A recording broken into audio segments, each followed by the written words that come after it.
Welcome to the Art Studio Insights podcast, where we demystify the creative process and exchange ideas with career-minded artists. We are your hosts, Adriana May and Jackie Sanders. We are two emerging artists sharing forward the advice and business lessons we have learned along our journey. So if you are not already, please go ahead and subscribe. This will help other creatives like you find our podcast, and you will be notified when we launch a new episode every Tuesday. So on today's episode, we are going to be discussing the importance of maintaining a sketchbook practice, which, despite competing priorities and jam-packed schedules, there's no excuse, is what I'm just going to start this with by saying, look, even 10 minutes a day spent in a sketchbook can make a huge difference in your art practice. Coming from the queen of sketchbooks herself. I don't know about all that, but I do have a lot of them, but more on that in a second. But I will say real quick too, throughout this conversation, we're going to be calling it a sketchbook. It could be a sketchbook. It could be a journal. It could be an art diary. It could be a cheap composition line notebook from the dollar store. So printer paper, it can be anything, and we'll go more into it. But I do want to say I am calling it sketchbook. You also don't even necessarily have to quote unquote sketch in it. It could just be written words. So true. It doesn't even have to be a bound book. Per se. No, it doesn't. So I just want to preface it with that. We'll call it sketchbook for simplicity's sakes, but it can be many things. More than anything, and y'all are gonna know I'm super passionate about this one. More than anything, a sketchbook practice, it basically acts as a safe haven. It's a place where you can test out ideas without any pressure. You can choose to share it. You can choose to keep it private. It doesn't matter. It's basically, or should be, for you and just for you. Like we said, it comes in different formats: bound, loose, even digital. More into that in a second. You can take a disciplined approach. So some people will do morning pages and do like 3 pages every morning. Some people will grab it whenever an idea pops up. The important thing is, even say like it's an idea that pops up, even if isn't fully formed yet, go ahead and grab it. It doesn't have to be when something's perfect. Just go ahead and grab it. Yeah, exactly. And I think that's one of the things that, at least for me, I find, and especially in the past have found kind of intimidating about a quote unquote traditional sketchbook practice, because I think especially now with social media, you see these like beautiful layouts on Pinterest of these like perfectly swatched sketchbooks with like, oh, look at this quick drawing I did. And it's like this most beautiful masterpiece. And then I'm like, that feels like a lot of pressure, but really boiling it down to thinking, okay, this is simply a cohesive place that I can keep a documentation of my creative development, but also just where I see my work going. And I think that was a big thing for me that I found was so helpful, is releasing the expectation that literally anyone would see it. Because I think it's one of those counterintuitive things that, like, once you know that it's going to be on display, at least for me, I automatically start censoring myself. You kind of have that like third eye that's watching, that digital social media eye that like influences your creative vision. And then inherently it becomes not as good, or not as much of an expression of you as you want your art to be. And so I found that by starting to become more disciplined with that creative practice, it became so important of really just keeping those ideas flowing. And again, it looks different for everyone, whatever form your sketchbook takes. But I feel like it really is that perfect example of inspiration comes to the working hand, right? You can't overthink a painting, even though I really try to convince myself that I can. Like, no, I'm just thinking about it. I'll start painting once I get a hit of inspiration. It doesn't work like that. And then you just end up not painting for 2 weeks. I know from experience. And by really just being able to document your creative process day to day and month to month, you're really able to then like brainstorm, oh, let me see what happens when this fleeting idea that I got when I was on a hike earlier today, what would that happen if I flushed it out? What could 5 compositions using that theme or idea or concept look like? And even just loose gestural compositions can then end up becoming larger cohesive series body of work. But you would never know that unless you took that time to really sit down, put pen to paper, marker to paper, color pencil, paint, whatever you're using, and then just seeing what happens and exploring and playing, like you said. Yeah. And another way you can use them is, or where they kind of come into your practice is you can use them for color swatching so that you can become more intuitive with creating custom colors down the road. Um, for me too, they're a way to observe and document things that happen during your travels. So it's way more impactful than just taking a photo, which is kind of passive.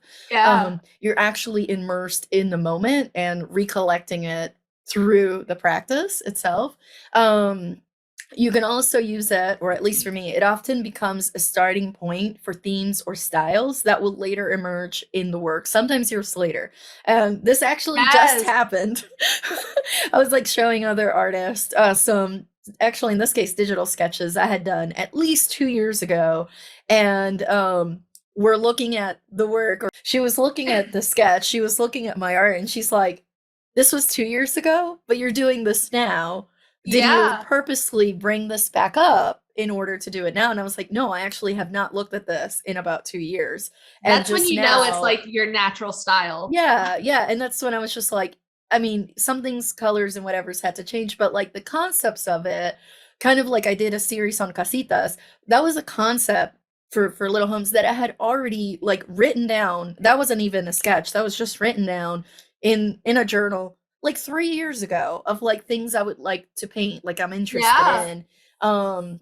And I hadn't even looked at that in the longest time, and then it just comes up. It's, I don't know, it's interesting. And like you mentioned, seeing your evolution, it's also a way of seeing, especially if you did sketch it, how far you've gone, in your creative journey and kind of like your artistic practice. I don't know, it's mind-blowing every time. Yeah.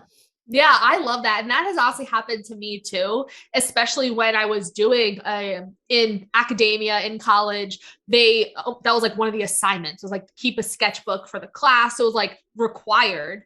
And I'm so glad that they did that. At the time, it felt so annoying and just like, okay, I have to like complete this assignment, stop telling me what to do. But that's literally what you pay them to do, is tell you what to do. But it was one of those things. I even have all those sketchbooks now. And it was cool because, especially as artists who have deep concepts behind their work, there are still concepts that I was kind of manifesting or thinking about then, that I was like, this is the general ideas I want to explore, but I didn't have the creative vocabulary or the technical skill to actually bring them to life yet. But I still had those sketches, I had those words.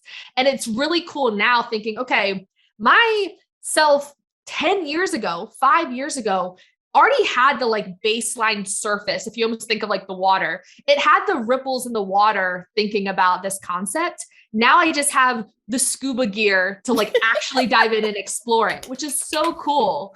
Bringing your scuba background into it. I know, I love But it's that. really cool having that of like the tie-in to that, almost the progress journey. I feel like that's a conversation where like a lot of the time we think of progress as a linear path upward. But for me, a lot of the time it's like a spiral staircase with the creative journey. Like you're still going up, but you constantly are coming back to the same points and revisiting similar themes. How does this idea apply when I'm 19? How does this idea apply when I'm 22? How does this idea apply when I'm almost 30? Like, and understanding how the same root concept is the same, but there's just an elevated exploration of it, which is so much fun. Huh. I think about that slightly different. I like your comparison to a spiral staircase. I feel like for me it's more like going up the trunk and branches of a tree. So it's still all related and tied to the same Okay, thing, so and it's it's all still vertical. connected, but there's a lot of diverging paths all the time. What about this? Okay, right or left, center, right or left. Okay, there's 5 branches here. Which one do I take? And Yeah. again, it's still all same part of the plant, same idea, same Oh, I like background. that. And the root of it is you. And there's still a synergy to it, because if you comparing it to the plant world for a moment, it's like all the nutrients and things go up through the tree and touch every single branch, right? And then you have photosynthesis and whatever and fuels, and then it goes back down the tree. So it's like all these things that happen to you still affect the Yeah. whole thing. Anyways, that's just Oh, another way to think about it. I no, like I yours. like Yours is that. like tidy. Mine's like, oh gosh. I mean, it's a tree. Think of a tree But branches. see, yeah, I like that though, because that's the one thing with sometimes we're going to deep dive into this metaphor with the spiral staircase, you're like assuming that there's only one path to get up. like you have to stay within the railing, which I do like the tree analogy because like either way, you're still moving upwards. Maybe you'll be on the right side of the tree. Maybe you'll be on the left side of the tree. Maybe you go back and forth, but you're still going upwards and you have Exactly. a choice. You have a choice in the process, which I think is really cool. Yep. But getting back to sketchbooks and not clearly we want to be out in nature. Speaking of trees and paper. You're right. There you go. Whoa. Your sketchbook could be made out of paper. Doesn't have to be though. As the professed by me sketchbook queen, oh gosh, what does your sketchbook practice look like? Because I've been into your studio, you have several, and I want to know, okay, what types do you use? What have you found works for you? What doesn't? Because like we said, it's totally different for everyone. And what works for you has not worked for me in the past, but I'm just fascinated with all your sketchbooks. I will start by saying I do have several of them, I confess. I used to be one of those people that would have a sketchbook and do like 4 pages, and then page number 5, I would totally mess it up. And then I would stop that sketchbook because that's it. It's ruined. You know, forget about the other 50 pages in this thing.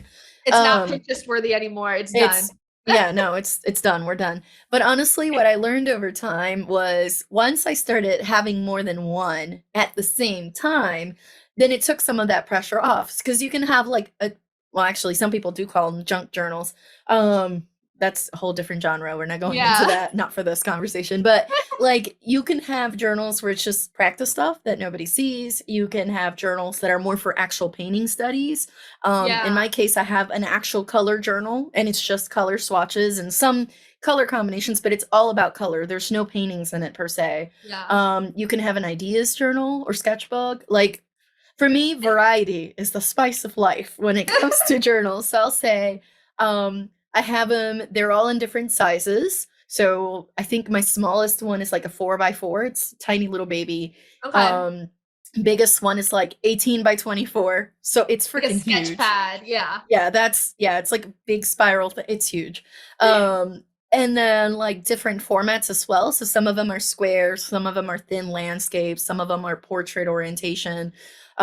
Which to me, that actually comes into play if you're working in different formats. Also, when you paint, I think it's a little bit easier to envision that painting, a square painting, if your sketchbook is also square, as opposed to now you have this empty space, which, I mean, technically you could use it for notes, but I mean, it's already square. It's so practical. Anyways, do the notes on the other page.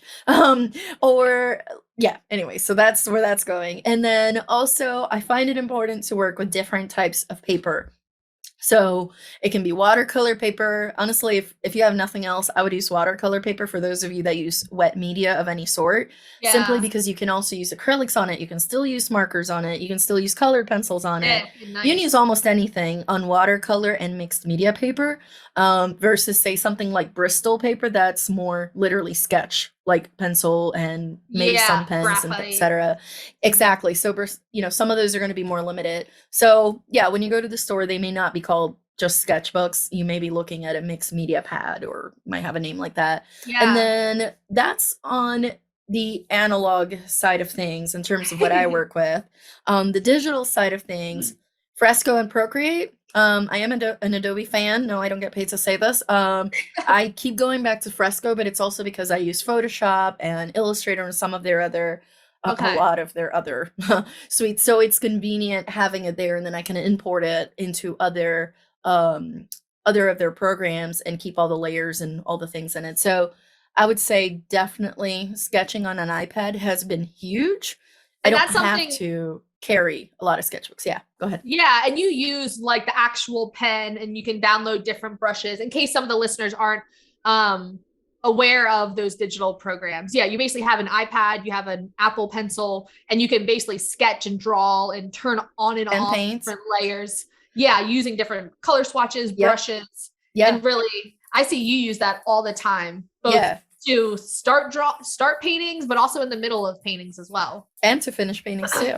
So I definitely, and we do have an episode on technology and art that you can listen to, where we go into that a little bit more and how technology plays a part into our art making process itself. But I would say, thank you for mentioning that for the digital side of things. Instead of me carrying around oil sticks and watercolors and acrylic paints and pencils and graphite, like I literally can have, and I know it's not the same feeling, don't get me wrong. It's never going to replace the original, Yeah. but you can mimic so well to the point that sometimes I'll see it on Instagram and I'm like, that's a real painting. No, it's not. It's okay, hold Yeah. on. Just because it's Digital art's digital doesn't mean it's a amazing. real painting. Sorry, I gotta throw that parentheses out there. It just means it's a digital painting, not It's an not a analog physical physical. painting. There you Yeah. go. You can print it and it'll be physical then, but you know what I mean. Um, but you can mimic a lot of the traditional media really well Right. digitally with the kind of improvements, in the technology of, these different drawing and painting applications. But yeah, so more on that, but I would say I'm highly dependent on, I probably have like 10 sketchbooks, give or Yes. All of take, the different ones. plus the iPad. Yeah. Yep, I can't live with, they're just an integral part of my practice. Like I said, very passionate about this topic, but Yeah. you can't tell at all. No, and I love that. And I honestly, I've always wanted to be the type of artist that has all of those different sketchbooks. And I think for me, especially coming from where like that was literally an assignment I had to do, I've always been very aware of the sketchbook practice, but I took me a long time to figure out, okay, what I thought should work for me and then what actually does for my creative process. And I think that's one thing, especially as you're still developing your voice as an artist, that can be a lot to overcome, whether sketchbook practice or whether just like the type of work that you make. Because especially if you're obviously creating your own creative voice and making something that's literally never been made before, you don't have an example to go off of. You can have inspiration from others, but then you're comparing yourself to them sometimes. And so I found that what works for me really is more derived from my growing up influence of architecture. And so I've always sketched and drawn with straight edge rulers and T squares growing up. And so I was fighting that for a long time until in actually December of 2019, I started sketching with not grid paper, but it's dot paper. So very Nice. similar, but it's less visually intrusive, I feel like for me. So Mm-hmm. it's just dots and just Sharpie marker. Frankly, because that's what I had at the time. I tried using pencil for a while, but I felt like I couldn't like actually see the mark as well as I wanted to. And I love high contrast, bold marks. And so like, you know what? Like I'm just using straight up Sharpie and a loose piece of paper. So I did that a couple times in 2019 and honestly fell in love with it. And so in 2020, I committed to, okay, at that point, I think I had made one physical painting since my big burnout after college. And I'm like, all right, low expectations for myself. I'm going to do one drawing every single day, which I think I've shared on here before. And that kind of really reinvigorated my creative influences, my creative energy, and had this huge snowball effect in the best way in my creative practice. And again, it wasn't the traditional sketchbook that I thought I was supposed to be doing. Not all of them had color. Honestly, most of them don't. And it was just a thick Sharpie, a thin Sharpie, and a ruler. That's it. And so I actually started that again this year. It might end up being like a 1 year on, 1 year off process, just because by the end of 2020, I was like, I have too many ideas and not enough time to make these paintings come to life, which is a great problem to have. So I've started doing it again this year in 2022. And even though we're only 2 weeks into the year, it has been so helpful because just like Adriana said, it's that way to really just unload your brain and that constant commitment every day to, okay, what can I apply from what I've learned today, where my head is, what my thoughts are, and how can I apply that to my creative practice? Some days I have more to contribute than others. Some days, if it's totally hectic, it's like, great, I'm doing a square with a favorite quote that I heard during my workout class today. Awesome, good. Like that's it. Other days it ends up being like a 2-hour production and I make 12 drawings. Like, so it's different each day. But for me, the biggest thing was having a loose sheet of paper, not something that's bound into a book. For whatever reason in my head, that feels like less of a commitment because I always have that option to like, all right, well, I don't have to show it to anyone or have it be the drawing of the day if I really mess it up. even though I always end up following through with it and showing them. And I actually use a 3-ring binder with those like plastic protective sleeves. And then I date each drawing. It's like very, I don't know, very admin. Yeah, very old school hand drawing. But I'm like, okay, great. Here's my drawing for the day. Insert it into the binder sleeve.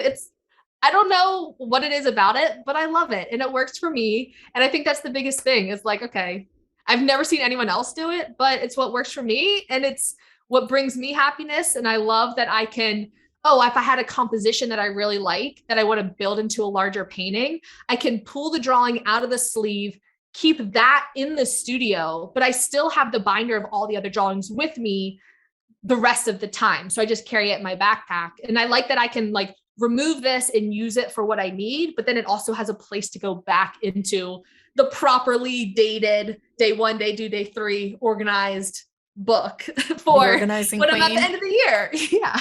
Yeah. You call me the sketchbook queen, but you're the organizing queen. That's for sure. But I will say too, good news, by the way, if you choose not to use plastic sleeves, environment and all that, no judgment. Grumbacker, I'm probably butchering that name. They make a sketchbook. They call it with InOut Pages. You can actually take the pages out and then put them back in. Wow. I'm just going to throw that out there for those of you that might be like, I don't know about a binder, but I like this idea of, like you said, taking pages out and putting them back into place. Oh, that's good to know. Throw that out there. Maybe I'm like ahead of the trends. I don't know. But yeah, I think you are, because I haven't seen many companies that do that. I think Dairies has that, a color journal that does that too. At least some pages, but yeah, there are a few, but there's some journals out there where you can put the pages back. You can always attach them to a journal later too, if you wanted to. Yeah. So you can always like grab the best, what you like, and tack it on. So yeah. And I think that's the one thing I like I have to maybe not obvious. I don't draw the drawings in the binder. I put them in when they're done, because I found that looking retroactively at the process, I think that's why what? Plus you use a ruler. The rings would get in the way, right? Yeah, I use a ruler. And I think the other thing is when I'm actually making paintings, I always work in a square composition, which is one. But then also I typically change the orientation throughout developing the painting. And I don't necessarily establish for what I perceive as the correct orientation until the very last steps of the painting. So I work on a table. I don't work up on an easel. So I'll be walking around the painting, applying marks from every direction throughout the process. So I find that I do that when I'm sketching as well. I'm actively turning the paper and changing it and flipping it upside down, one, to get the right mark that I want, but also just exploring what happens if the angle goes up on the right. What happens if I switch it upside down? And that's something that I found very cumbersome when having an actual bound book, because then you're always influenced by, okay, the rest of the pages are below or above. And for me, that was just made it very difficult. Yeah, exactly. So, and then you're like knocking stuff over and it's like a whole production. So that's another thing I like too, in terms of like, you don't have to set the composition from the very beginning, which I thought was really cool too. Yeah. Yeah. And that's what I think too. It's like, if you do it separately and you want to put it into something bound and presentable, quote unquote, later, you can always do that too. I mean, there's plenty of artists on Pinterest and Instagram. Not that all they do is everything we should follow, mind you, but good ideas that I've observed is they'll do swatches, they'll do painting studies and whatnot, and then they'll just have a larger sketchbook situation and they just paste it in. So they can, in a way, edit almost like a lookbook or a style book. They can essentially edit the way certain things go together, not quite a collage, more like a composition. And that they can get inspiration from later. So all of you, any of you that are like not liking the whole bound situation, you don't have to be bound from the get-go. There are options to adhere things later and collect them, whether in a binder or glued onto a journal of some sort, or bound. If you are into binding your own books, you can always do that too. Oh yes, those are the coolest ones. Yeah, I know. I'm like, you can take all these drawings, fold the papers, use the needle. I mean, it's fun. Book binding is its own thing. It's the fun one. But speaking of bookbinding and all the things and all the ingredients for this, in terms of mediums and tools that you could be using for your sketchbook practice, some of the traditional ones that are going to come to mind: acrylic, watercolor, oils, pastels, all those are game. Mhm. There are people that use create collages made with tissue paper, with textiles, with recycled materials. So whether that's how the journal or sketchbook is made, or that's what the daily practice is made of, know that you Yeah. can. There's plenty of people that use non-traditional, quote unquote, non-traditional Yeah, materials. almost becoming like little vision boards, like little Yeah, collages for magazines or menus, and those are yeah, super receipts. cool. What? Yeah. Yeah, yeah. We have friends that do all these collages with like receipts and antique papers, and I Yes. mean it's really cool. And that can definitely be part of your daily sketchbook practice. Again, Yeah. not a sketch in that sense. A digital pen or stylus and a tablet for sure. I mean, those are definitely game. Yeah, and I think like you were saying earlier, having the tablet, if you're able to afford it, and it might be something that's more approachable of that you just have on you at all times, you can get such good variety with exploring what different textures look like, what different brushes look like, what different compositions. And it's of course low stakes, low commitment from a design or art making standpoint, because you can turn layers on and off. You can And see what undo. happens. Right. What happens if I do this versus that? And you don't have to necessarily like make 6 different paintings and then do all the different studies for them, which is awesome. But if you like the more pen to paper, physical, quote unquote, old school aspect of drawing, sometimes you can also then, of course, use pencils, pens, markers, Sharpies, stencils, any type of straight edge rulers. And like we talked about earlier, different types of paper, whether it's dot paper, grid paper, open composition, lined paper. There's so many different options that you can use and explore. It's just about what feels right to you. So, Adriana, as the sketchbook expert, where would you suggest if someone was hearing this episode, maybe they don't have a sketchbook practice, or maybe they've dabbled with some in the past, but weren't sure how they felt about it? Where would you suggest they start? So for this, I have, yeah, I'm gonna try to keep this succinct because I can keep going for like hours talking about why you need a sketchbook practice. But okay, I would say first and foremost, if you've never done it before, start cheap. I mean, pencil and paper cheap, no Oh, expensive yeah, good journals or tip. Mhm. sketchbooks. Like I mentioned earlier, it could be basic pencil and composition notebook from the dollar store. Who cares? Even sheets of printer paper could work. Yeah, keep it cheap, doesn't have to be precious. The second thing I would say is you want to keep it private. Only share it after it's finished. If you Yeah. already have a sketchbook, like an actual established sketchbook practice, which for some artists that is all they share on their Instagram, that's a whole different enchilada right there. But we're talking more like if you're starting out, don't add that extra pressure of having to have the next page be better than the last. It's Right. unrealistic. If this is not the only way you work and you're using it as a warm-up or a place of ideas, some pages are going to look like, pardon my French, poop. It's gonna happen. Like I have no better word for it. They're gonna look like so Yeah. it's gonna happen. Yes. So don't build that pressure. You can share it later. Heck, you can skip over the pages you don't like later and you choose what to share. Yeah. If you even choose to share it. I have some sketchbooks that will never see the light of day, and that is fine. They're just for me, just for ideas, and it looks like crap, and I don't care. They have a time and place. And Right. then, last but not least, I would say, again, I could go on this for hours, but we're gonna keep it short. Last but not least, I would say start with 10 minutes a day. Kind of like what you were talking about, daily if possible. You can set a timer if you like, just to know that once you get in the groove, chances are you're gonna work way longer than that. But I would say everybody, hold Hmm. on, here for a second, kind of like bringing it back to the beginning of the episode. Everybody can do 10 minutes. Everybody, while the food is Yeah. cooking. I don't know. While the kids are out in daycare. I don't know. Find the Yeah. time. One While less you're episode of Netflix, of anything. Like anybody and everybody can find yeah. at least 10 minutes for that cheap notebook. Oh, I forgot one more. Have it handy. Okay, that Yeah. one's super Keep it with important. you. Yeah, Hmm. either keep one on the nightstand. Actually, I kind of tell this to almost any artist that comes through my studio and is asking for advice. Keep that thing by the nightstand, in your purse, in your bag, in your car. I don't care. This is another reason to have several of them. There's no excuse, or use a digital tool. Yeah.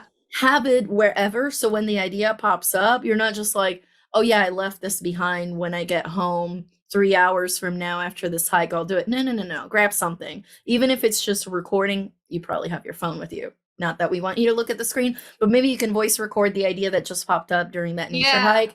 But essentially, make sure that these ideas and things are recorded and accessible. Like, this is accessible for you to record. There we go. I said it backwards. Accessible for you to record these ideas and concepts. There we go. Yeah, I think that's the best thing, especially when you just think of like, make it as easy as possible for your future self to keep using it. And so, like you were saying, make sure it's inexpensive, so there's no pressure. This isn't a precious object from the beginning. So like, it's not something you're showing off. It's not this like your final perfect work. Keep your expectations low of what you actually need to create in it. Inevitably, that'll make the work better. And yeah, have it with you at all times so that it doesn't feel like this big hurdle or this big burden and weight that you have to, oh man, like I didn't use my sketchbook again today. It's almost easier to just 5-10 minutes a day. You don't even have to skip a Netflix episode. You don't even have to do one less. Just in that 2 minutes in between episodes, pause it. Okay, I'm gonna put a 5-minute timer on, do my sketch, and then I keep going. And yeah, the technology angle, especially if you're on a hike, one of my favorite tricks that I use is if there is a time that I don't have my sketchbook with me, especially if I'm like in line at the store for something or out on a hike, what I'll do is there's some apps that you can like sketch on your phone. I'll even just go into Instagram stories and you can use the drawing section. And then I just save it to my phone and obviously don't post it on my stories, but I'm like, I need to get this composition out of my head. And I like draw it, save it, and then I can like reiterate it when I'm back with my sketchbook. But making it as easy as possible for your future self to use the tool, I think is the most important thing. And finding something that feels right to you and your creative practice, because everyone is different. What feels right will be different, but it is a vital, important part of the creative process. Yeah, give yourself the chance to build on the ideas that you can flesh out later, essentially. So you don't have to worry about what was that thought, what was that composition. Just do it. Just record it somewhere. But let's wrap this one up where we can go on for hours talking about sketchbooks. Maybe we'll do a part 2 at some point. For now, that's a wrap on today's conversation, and we hope you enjoyed this episode.